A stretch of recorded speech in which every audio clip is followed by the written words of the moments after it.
Eu quero explicar que aqui não é aula de parábola, é um estudo. Vocês podem interromper, concordar, discordar, completar. Deixo bem claro isso. É um estudo, é uma busca. Qual a melhor parábola? É aquela que todos nós buscarmos juntos, com a aprovação de cada qual. E eu estou aqui, então, como um instrumentozinho para levar a vocês, mas sujeito às críticas e às apreciações. Assim posto, vamos em frente. A parábola de hoje é dupla.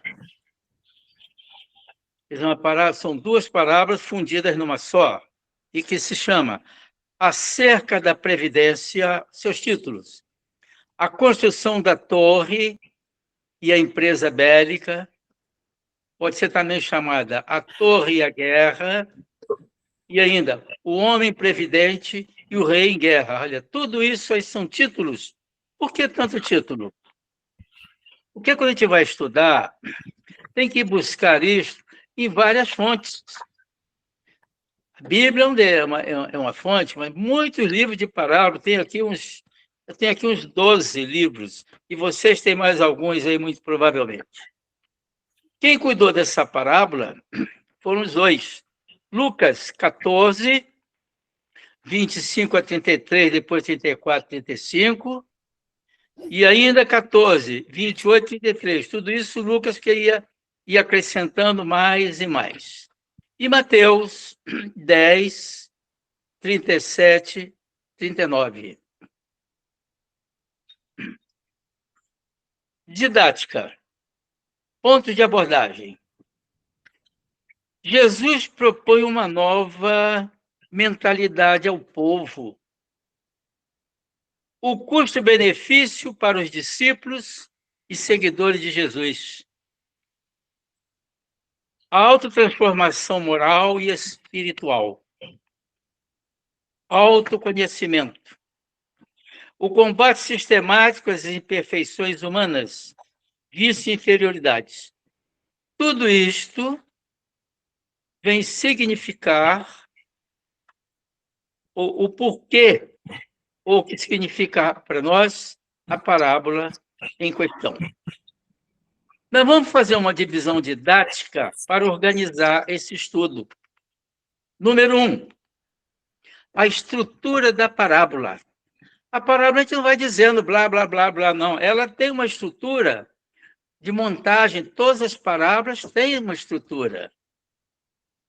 Princípio, meio e fim, elementos que compõem, etc.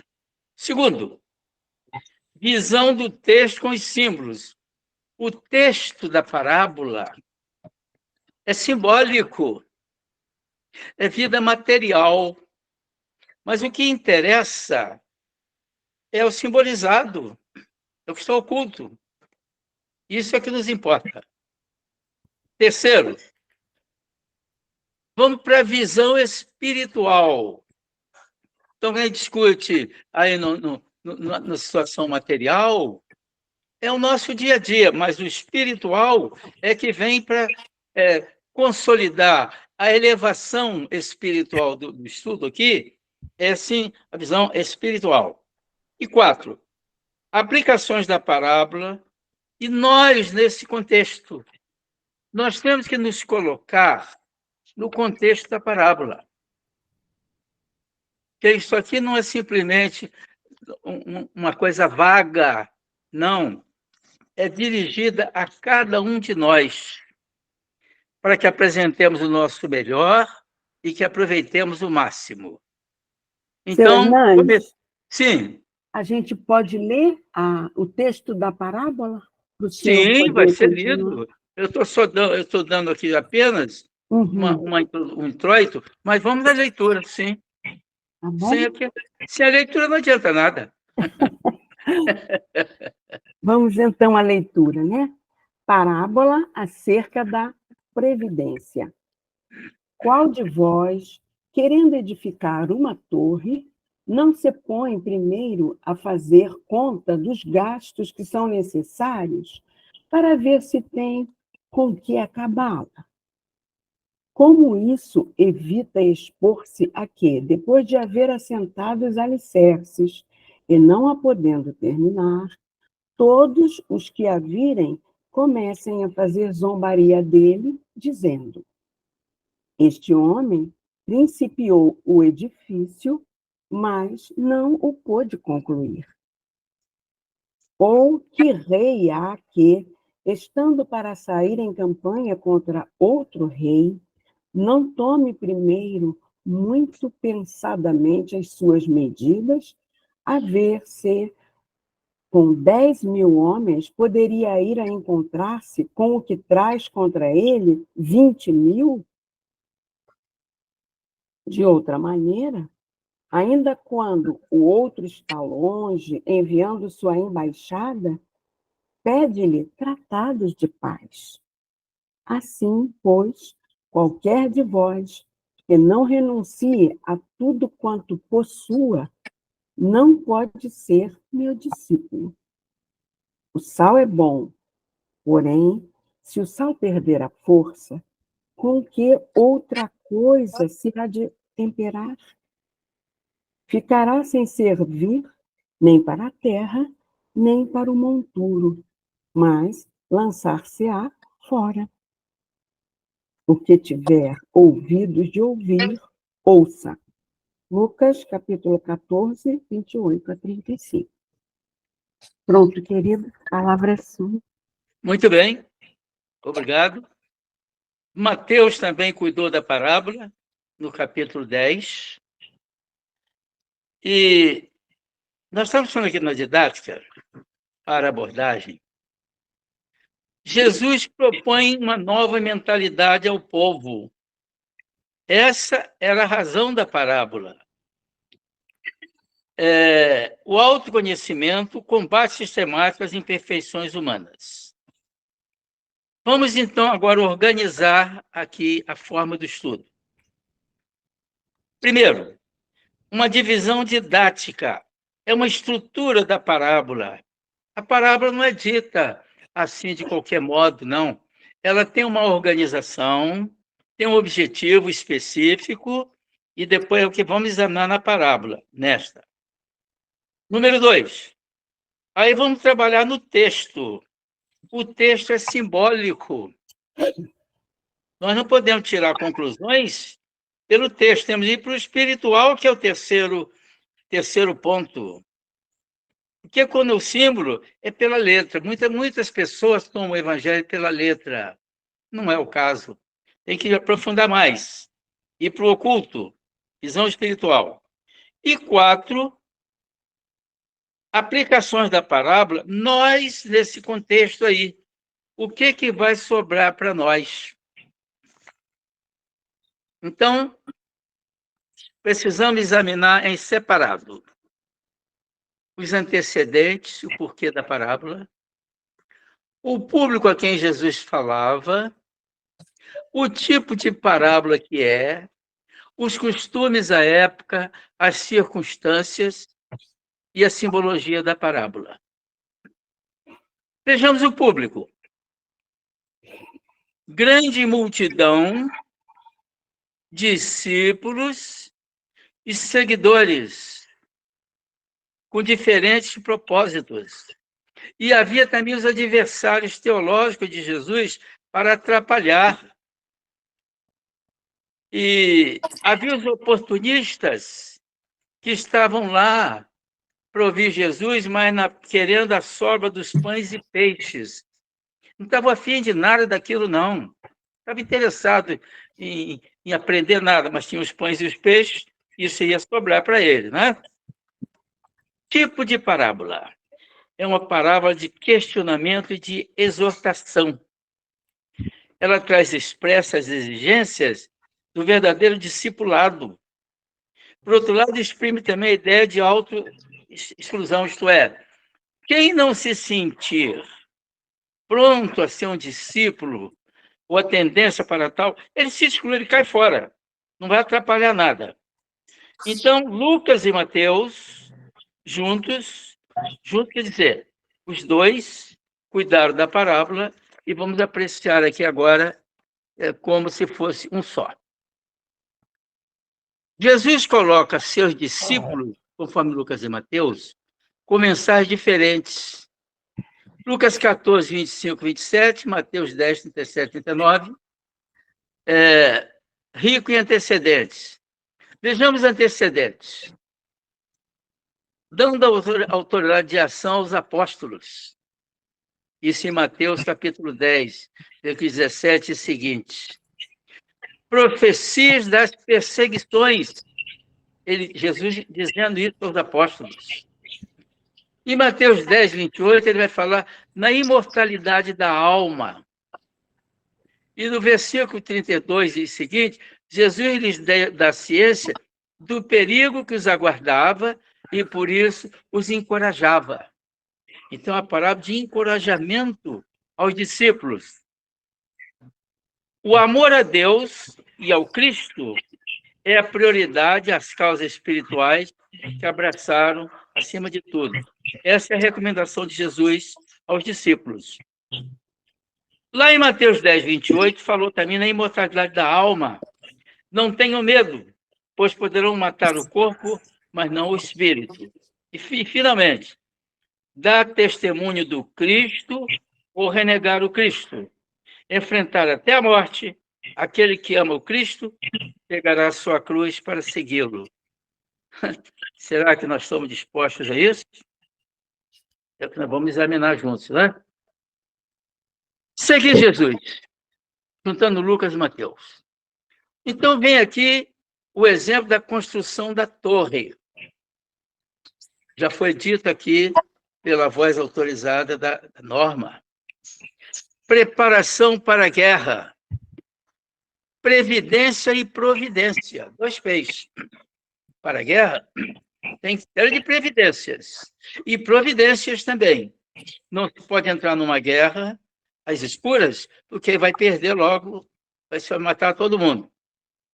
Indicação dos requisitos aos discípulos para seguir Jesus. Seguidores sem o perfil indicado se auto-excluem. Vamos ver os requisitos básicos.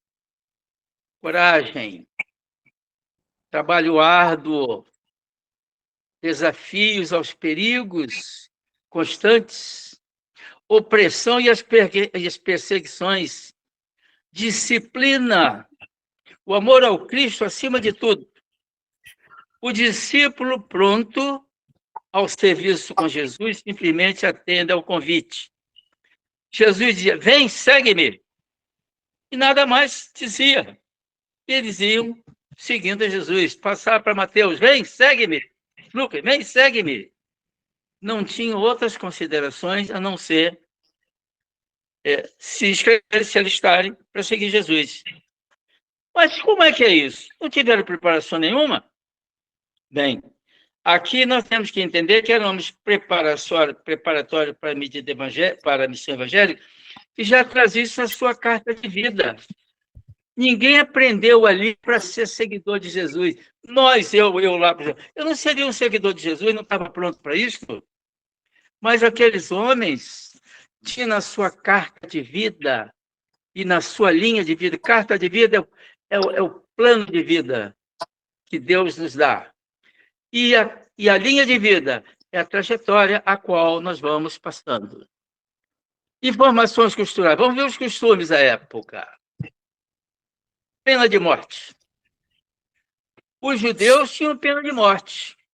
Como é que era? Alguém sabe aí? Pode me dizer? Como é que era a pena de morte dos judeus? Pode falar. Apedrejamento? Apedrejamento. Botava o sujeito num certo lugar e vamos jogar pedra nele. Pá, até morrer. Que coisa horrível, né? E os romanos também tinham a sua pena de morte. Como é que era dos romanos? Crucificação. Crucificação. Então, isto aqui é um ponto alto na parábola. Essa forma de serem tratadas as pessoas aqui. Quem não estivesse dentro do quadro estava fora. Então, sujeito aqui à morte, pelo apedrejamento e pela crucificação. O aspecto histórico daquele momento, a Palestina ocupada pelo exército romano, todo mundo sabe disso. Muitas divergências, conflitos, era uma zona de conflito também nas vizinhanças. Egito, Mesopotâmia, Síria, em guerras constantes. E tinha os zelotes também. Quem eram os zelotes? Os zelotes eram os bagunceiros. Eu quero ver o circo pegar fogo. Contratava os zelotes e estavam lá para criar a bagunça. E tinham também os palestinos sem cidadania. Olha quanto distúrbio que havia naquela época. Havia mais falta de moradias com construções inacabadas. Aí vem a torre. Eis as circunstâncias aproveitadas por Jesus para formar a parábola do dia. Então, a torre e a guerra são essas parábolas que nós agora passamos a examinar juntos. Mateus 10, 37 e 38, preparação do discipulado. Lucas 14, 25 e 27, advertência, exortação e previdência. Interrogativas. Construção da torre, Lucas 14, 28 e 30. Quem de vós, antes de começar uma edificação, quer dizer, uma torre, uma casa, tendo em vista o planejamento necessário para que não veja forçado a parar a obra no meio? A norma já colocou isso aqui. Será motivo de vexame. No versículo 31, 32, fala o rei ou general, e que em guerra iminente não vai se preparar para a guerra, porque se ele chega lá com 10 mil anos para enfrentar 20 mil, vai ser derrotado. É prudente que o exército mais fraco em número busque negociar com o mais forte. É uma forma hábil, honrosa, ou corre o risco de ser esmagado. E o versículo 33 é taxativo. Todo aquele que não abre mão de seus bens não pode ser meu discípulo. Então, Jesus teria dificuldades em ter esses discípulos, porque hoje, por exemplo, nós temos que abrir mão de seus bens, da casa, do carro, para ser discípulo de Jesus, se for levado ao pé da letra. Mas não creio que fosse dessa maneira. Mas é o que diz aqui. Todo aquele que não abra mão de seus bens não pode ser meu discípulo. Vamos agora. Tem mais aqui o seguinte. Condição do discipulado. Condições para ser discípulo de Jesus. Cada qual de nós agora veste esta camisa para ver se está respondendo positivamente a isso. Amar a Jesus acima de tudo, ou seja, vida espiritual, em certas circunstâncias, é superior ao amor da família. Olha aí. Se ama Jesus realmente, é superior à família. Esse amor. Reunir forças para pegar a própria cruz para seguir Jesus. Então, não era fácil, não, hein? Então, aqui nós podemos avaliar a vida dos apóstolos, que abriram mão de tudo, merecem ser chamados de santos, né? Simbologia da parábola, para que nós possamos entender isso melhor. Aborrecer aos familiares. Significa isso? Amar a todos, os deveres espirituais, Deus, Jesus, estão acima de tudo. Carregar a própria cruz. ter consciência das próprias deficiências, autoconhecimento, avaliação, reavaliação de suas culpas. Para ser discípulo de Jesus, é conforme está em diferentes níveis de compreensão e comprometimento, capacidade de renúncia e desapego. Cada qual de nós agora vai examinando isto, segundo nos está pedindo aqui, para ver se podemos ser discípulos de Jesus. Edificar a torre, o que significa isso? Exame e construção da própria vida espiritual e moral. Eu, nós temos dois eus. Eu, personalidade minúscula, e eu, individualidade maiúscula. Quanto à guerra, por que a guerra foi posta aqui?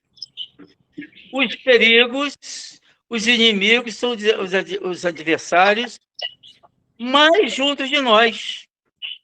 Nossos defeitos arraigados, que precisam ser combatidos. E não é fácil combater isto. Nós temos umas situações viciosas que precisamos nos libertar disso.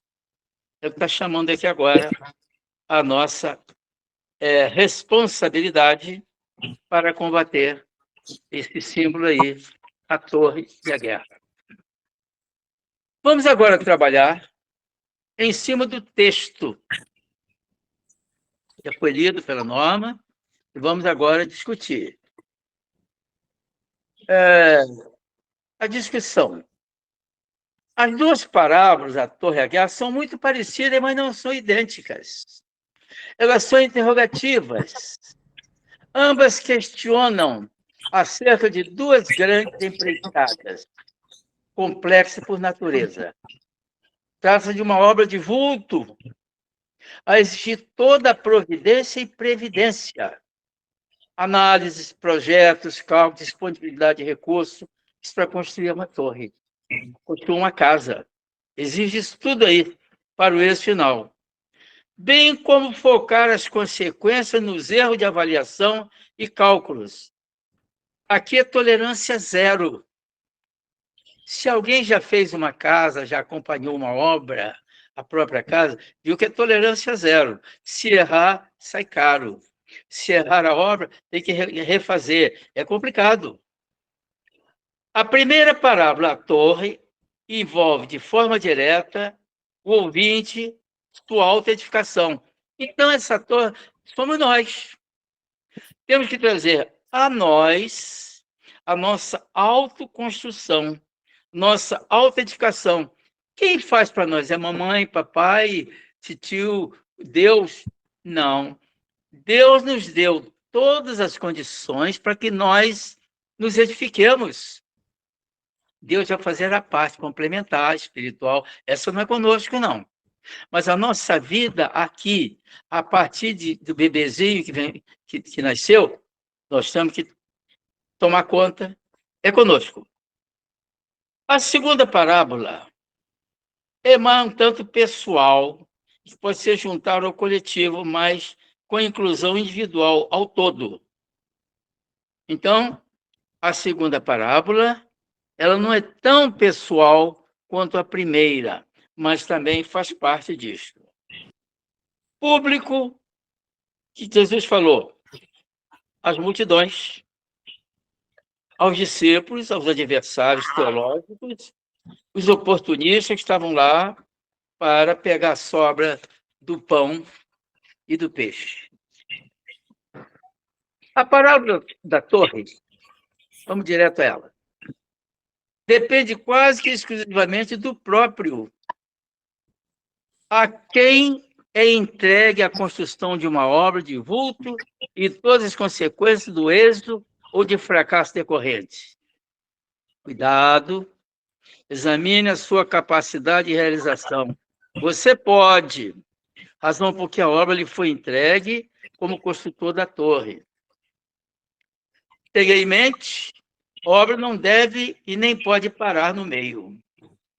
razão de zombaria, descrédito, etc. Na segunda parábola, a guerra, o general ou o rei, ou qualquer de nós, recebe a espinhosa missão de guerra. Estamos em guerra aí, Palestina, etc., né? Contando com o exército. Quem vai entrar numa guerra tem que fazer um cálculo. Como dá para entrar? Não dá. Eu vou entrar para ser derrotado, dá para brigar. Essa avaliação tem que ser feita. E aqui, recomenda que, sobretudo, quem está com um exército de 10 mil homens tem que pensar muito para entrar numa de 3 mil, de 20 mil. Então, nós temos aqui 3 opções: pedir a paz, preparar melhor ou se tornar um exército suicida. Cada comandante avalia. Previdência dobrada, aqui no versículo 33.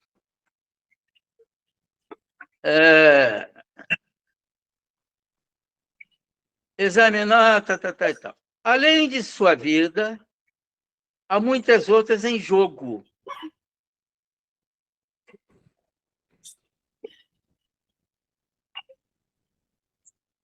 Muita providência aqui. Tentar ganhar tempo para fortalecer o exército. Aqui tem um paradoxo nessa parábola. Jesus vinha falando, não crescendo, aumento quantitativo, fortaleça. Depois, no versículo 33, ele dá um declínio geral. Dá não. Recomenda-nos isso. Qualquer de vós que não renunciar a tudo que tem, não pode ser meu discípulo. Renúncia e desapego. Olha aí. Como é que nós vamos fazer? Vamos juntar força, coisa e tal, para sermos vencedores? Vamos abrir mão de tudo para sermos discípulos de Jesus? É a parábola que exige de nós aqui reflexão bastante, né? Então, essas parábolas mostram a mesma ideia. Alguém quer falar? Então, prossegue. A capacidade de ação, o poder de realizar, as atribuições com responsabilidades, como tarefas, missões pessoais, intransferíveis, de autorrealização e de autocorreção moral e espiritual. Isso é que essa parábola nos recomenda. Nós não temos que transferir responsabilidade nenhuma. O que apresentar para nós temos que estar preparados, como estamos aqui agora buscando esse conhecimento, para que possamos realizar o que vier. Esses os quadros de vulto a serem solucionados como deveres de casa na nossa carta de vida. O que é a carta de vida? Todo mundo sabe. É o programa que nós temos na pré-reencarnação. Reencarnou, trouxemos todas as tarefas. Quem é importante tem missão, mas quem não tem, está tarefa. Isso é a carta de vida. Linha de vida é a trajetória. Filho de quem, mora quem, o que faz, que trabalho faz, etc. e tal. Ambas as parábolas conduzem o ouvinte à plena caminhada e a uma bifurcação a 2 vertentes. Construção da torre. Êxito ou perda. A guerra. Vitória ou derrota. Então, o dever de casa é para nós. Propósito de Jesus, dos próprios evangelhos. Custo discipulado, desapego, renúncia, redução zero ao nada, aos bens materiais. Olha, Jesus, sinto muito, mas nós não estamos prontos para isso. Então, eu não poderia ser discípulo de Jesus ainda, né? Informações culturais, histórico, com a parábola aqui. A parábola da torre enfatiza a honra e a vergonha que caracterizavam a cultura mediterrânea no século I, na Palestina. Isso era de real importância para o ego, zombaria, aqueles que iam fazer uma construção e não conseguiam cumpri-la. Isso era ofensivo à honra, junto aos vizinhos e junto a si mesmo. Prossegue. Sejam previdentes, preste atenção. Resumo. Cite a ideia contida nos textos dessa parábola. Trata-se de obra de grande porte, construção de uma torre e declaração de guerra. Exigências nos empreendimentos. Planejamentos pré e providência. Quer dizer, previdência e providência. Recursos técnicos e financeiros. Fatores surpresas poderão aparecer. Recursos externos e internos. Quem já fez alguma casa, alguma construção, quem compra um automóvel 0 quilômetro, sabe que não pode falhar. Tem que estar pronto para cumprir isso. Então, aqui, nesse recurso aqui é projeto à vida. Isso aqui é um símbolo. Nós estamos agora aqui vendo a nossa vida. Os recursos internos que precisamos, quais são eles? Eu vou começar, mas vocês vão completando aí comigo. Recurso interno para a minha autoconstrução. Cada um aí com a sua autoconstrução. Eu vou começar aqui com a coragem. Por favor, continuem. Paciência. Paciência. Mais. Perseverança, né? Disciplina. Mais. Perseverança, né, senhor? Perseverança. Mais. Fé. Mais. Sacrifícios. E assim por diante. Então, esta parábola, ela é provocativa. Ela está nos convidando a atuar. Nós vamos agora para o aspecto espiritual. Isso aqui era símbolo, era o treino, vamos para o jogo. Agora é o aspecto espiritual. Qual o significado espiritual de cada uma dessas parábolas? Elas são alertas, são interrogativas, a reflexão séria dos pretendentes a discípulo do Cristo, com ênfase de que não se deve começar um empreendimento sem a certeza de concluídos, e no caso de 2 exemplos, a torre e a guerra. Aqui nós estamos aqui fazendo um estudo, Evangelho, doutrina espírita, vai ao centro. Vai ficar nisso? Não. Nós temos que examinar em nós como é que vamos dar curso a isto. Passou na rua, tem um mendigo pedindo esmola.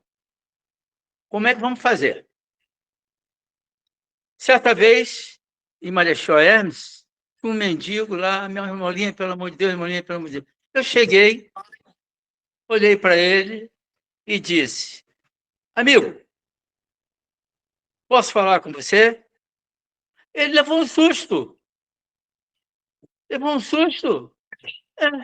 Mas quem é o senhor? Eu disse, não, quem é o senhor? Eu quero falar com você. Ele disse, eu quero dar um dinheiro para você. Ele disse, olha,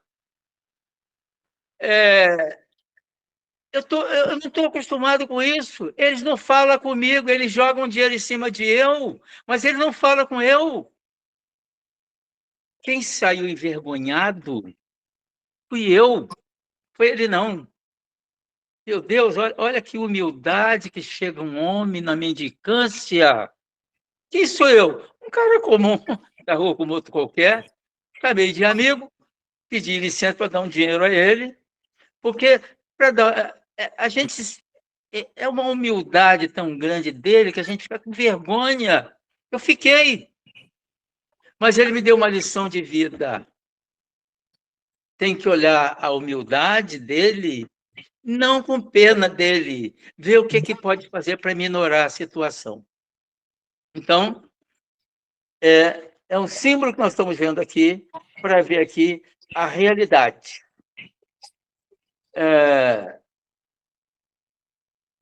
Simbolizado.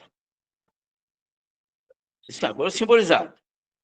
Autoconstrução do espírito. Tomar consciência de onde veio, metas de vida, atual e futura. Agora é conosco. Quem é que eu sou? O que eu estou fazendo aqui? Eu estou fazendo um estudo aqui para quê? Tomando o tempo dessas pessoas aqui, eu só estou no blá, blá, blá aqui, e eu não vou cobrar isso de mim, e cada qual está aplicando seu tempo, se dignando a ouvir aqui, que eu agradeço, não está também aqui precisando, não investimentos que estão fazendo aí, há implicações de ordem moral e espiritual, preparação interna para enfrentar dificuldades que a vida nos impõe. Autoconstrução que nós estamos fazendo aqui. É o clássico conhece a ti mesmo. Para ver por onde nós vamos começar isso. A guerra. É um símbolo. Vamos simbolizar. Ter consciência do que se é, do que se deve tomar daquilo que precisa fazer, comprometido com o estado de ser, com vista dos padrões evangélicos. Ter em mente que a tarefa é difícil e contar com as opções dos 4 P's. P, persistência, perseverança, paciência e prudência. Então, nós estamos aqui discutindo isso, mas vamos trazer para nós essa tal dessa guerra que tem que ser modificada, vencida. Nós representamos isso. Nós temos que atuar com esse paciência e perseverança para detectar os inimigos tenazes que incidem dentro de nós. Temos que vencê-los, erradicá-los. Quais são eles? Eu vou começar aqui com o pior dele, egoísmo. Completem, prossigam aí. Preguiça. Vingança. Vou dizendo aí, tem um monte aqui, eu tenho um monte aqui, tem uma coleção. Desânimo, orgulho, etc. Mágoa. Ignorância. Então, nós temos que vencer isto aqui. Caso contrário, estamos aqui nos curtindo, nos vendo, mas nós não vamos pegar o evangelho para estar discutindo isso. A gente vai falar de outras coisas, de música, de festas. Nós estamos falando aqui de evangelho, falando a cada um de nós próprios. Jesus surpreende. Nessas parábolas, a resposta de Jesus é quase todo quantitativo e superlativo. Investimento vultoso, gastos astronômicos. Ter quantitativo, ter isso, ter aquilo, ter... Depois ele vem com ser, para dividir o palco com o ter. Eis o ponto de entrave do homem do mundo. Abdicar dos teres. Que cada um agora se examine para abdicar de seus teres. O carro, a casa, a propriedade, a posição socioeconômica, a fama, os privilégios. Aqui estão os grandes problemas que nós temos que enfrentar na vida, que nos vence. Fama, sexo, tem mais 2 aí. Os privilégios, que é mais aí que nos vence aqui, muitas vezes. Como transpor daí a renúncia e o desapego aos valores do mundo? Nós temos que sair do poder do ter para o ser. Isso que Jesus quer. Isso é que está esperando de nós. E é fácil isso? Não. Porque o ser aqui como valor, o quê? Ser humilde, ser modesto, ser paciente, ser amigo, É complicado. Quem trocar o ter ao ser pode ter a seguinte situação. Uma nova fórmula matemática se apresenta. A força espiritual do discípulo de Jesus é inversamente proporcional ao que possui. Jesus dizia, quer seguir? Abra mão de tudo. Olha que complicação, Jesus, se arranjar para nós. Quer me seguir? Abra mão de tudo. Olha aí. Complicou, né? Assim, quase todos aprovados nesse teste? Não. A maioria não pôde seguir Jesus, porque isso era pedir muito a Jesus.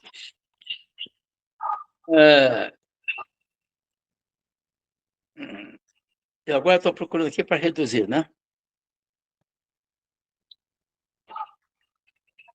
Só pode atender à apresentação do discipulado de Jesus os homens dotados, homens e mulheres, hein? Dotados de despertamento espiritual, disposição de mudança sucessiva moral e espiritual, responsabilidade, disciplina, capacidade de entrega, capacidade de amar, compreender e servir.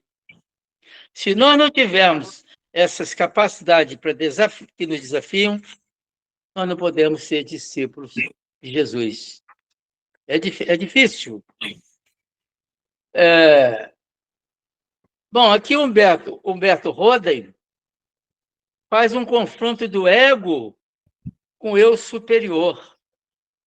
O ego não vai ceder. O ego busca mais, mais e mais. Nós temos que entrar aqui no eu superior, no divino, para ver o que é que nós podemos ceder. Então, em discussão, ser discípulo de Jesus. Renúncia, autonegação, autoavaliação. Aí vamos precisar de alguns verbos aqui, conjugar.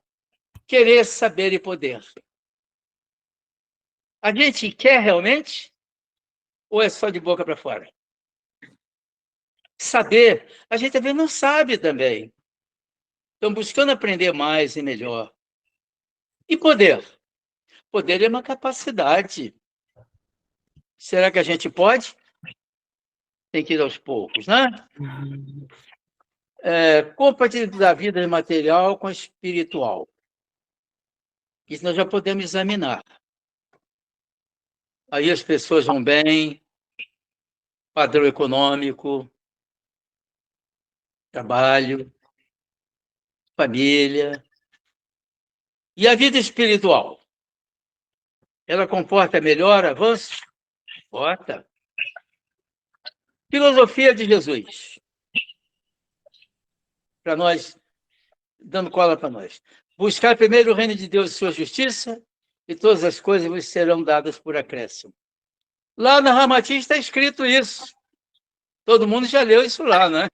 Quem passa pela Ramatiz, está escrito lá. Isso eu aprendi lá desde há muito tempo. Eis o resumo da filosofia de Jesus. Assim, o dever moral de todo cristão deve começar pela busca da realização espiritual e as coisas materiais irão acontecendo depois. Isso aqui nós já podemos examinar. Já temos casa, já podemos ter família, temos isso. Vamos agora investigar mais a vida espiritual. Está esperando por nós. Apesar do esforço de Jesus, haverá dois grandes entraves na nossa vida para o atraso espiritual. Dois entraves. O atraso espiritual da humanidade e o pouco empenho das religiões tradicionais. Aqui estão duas formas que dificultam o nosso avanço. Eu estive na religião católica muitos anos da minha vida. Agradeço a parte que a religião me ajudou. Mas hoje, depois de espiritismo e busca, etc., não estou condenando a Igreja Católica, mas se lá continuasse, nós não estaríamos discutindo esses assuntos aqui hoje. Porque é culpa da religião? Não. Ali é para os mais acomodados. Satisfazem-se com menos. Eis, então, o que podemos trazer sobre a Torre e a Guerra. Aqui tem mais coisa, mas o tempo já está longo. Vamos apenas colocar aqui nós na parábola.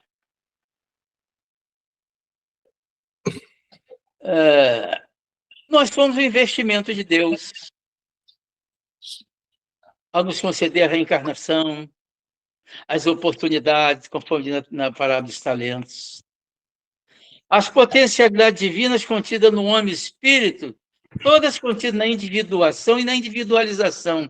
Individuação é o coletivo. Todos temos situações análogas. Agora, no individual, vai depender de cada um de nós.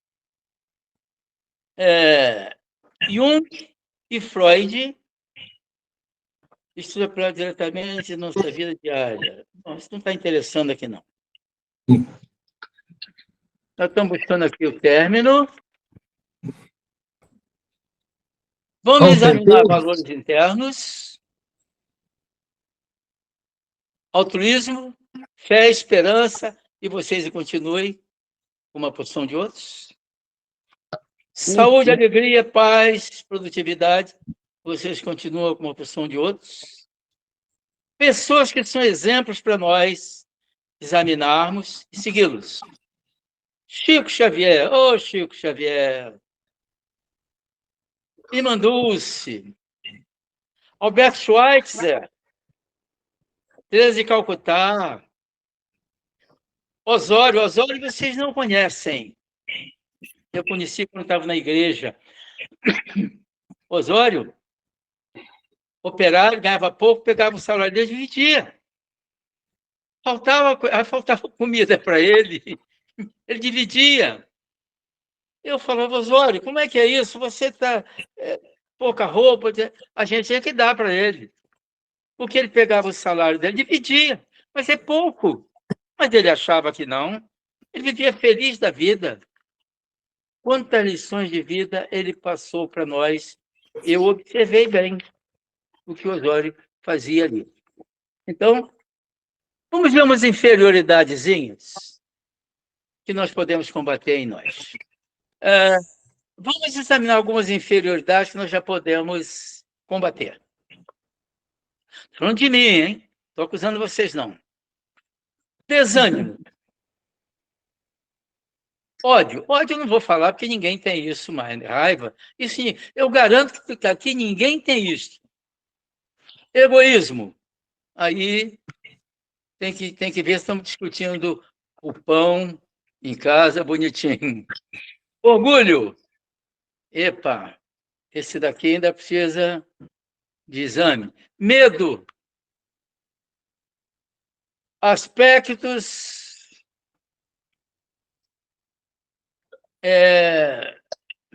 pula isso.